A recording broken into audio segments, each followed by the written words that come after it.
Hello, everybody, and welcome to episode 212 of Optimal Living Advice, the podcast where we take any questions you might have about the many struggles of life and get them answered for you here on the show.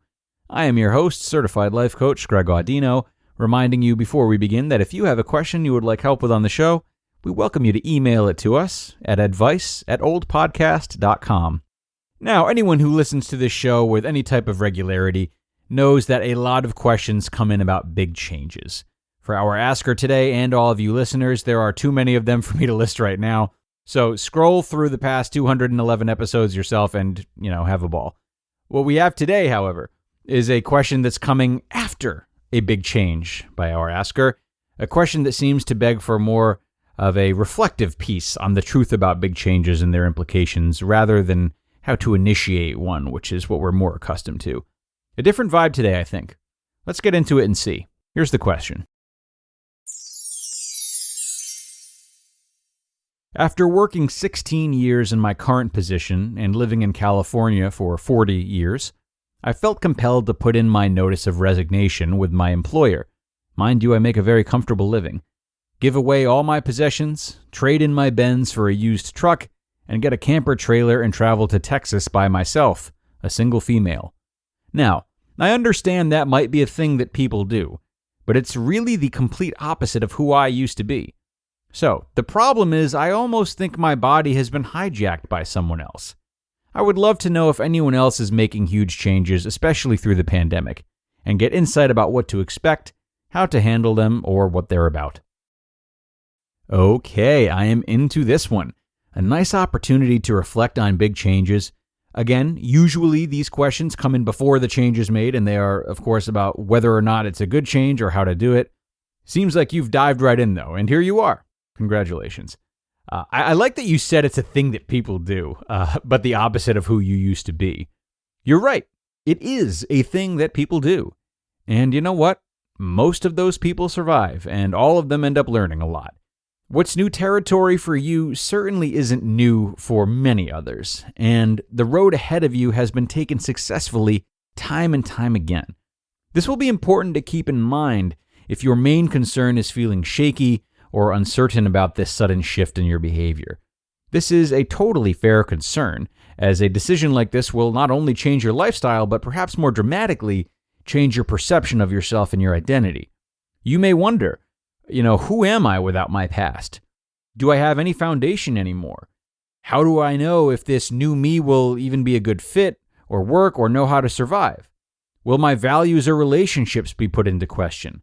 Will the knowledge I've accumulated so far be rendered useless? Can I ever go back geographically, mentally, spiritually? Fear not. These questions are normal, and the answers to them, frankly, are not as frightening as you may conjure them up to be. It's tough to see yourself completely anew. I would imagine especially so the older you are, but everyone's different.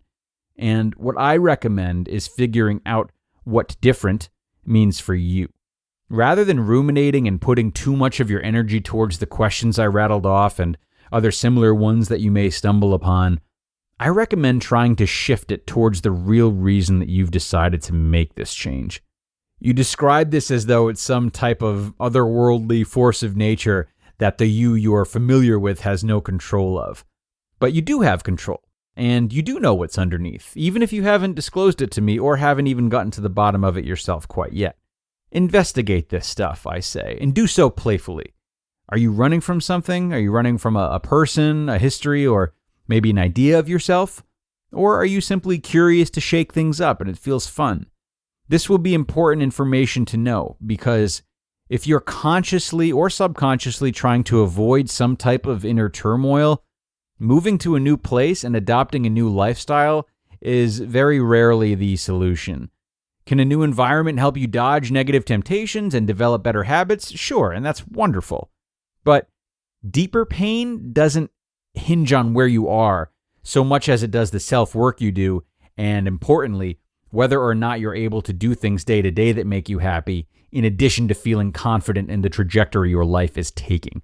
Even if you just don't like the idea of being too stagnant and are enlivened by the idea of trying something new, I would argue that you should still seek to find peace and understanding with the reasons why you did that for so long. rather than shaming yourself for not getting out sooner or something. As I said, you're bound to learn a lot by doing this. No one makes such a drastic change without some reason for doing so. And getting in touch with that reason will help ground you in this new life you make for yourself, as you can understand why you wanted to make it and sort of craft it based on this new you. It sounds heavy, it sounds like a lot, but again, the answers are not all that frightening. This doesn't have to be a life sentence. You still know who you are, and you may end up feeling confident to return to your past life after having something to compare it to. Who knows? After all, this whole thing is just an adventure, isn't it? If you're able to do what many of us aren't, that is to step out of the illusion that your problems are more severe than they really are, you'll see that in the big picture, you're just living your life, you're trying something new, you're adventuring, experimenting with a new part of yourself. Each of life's facets are layered.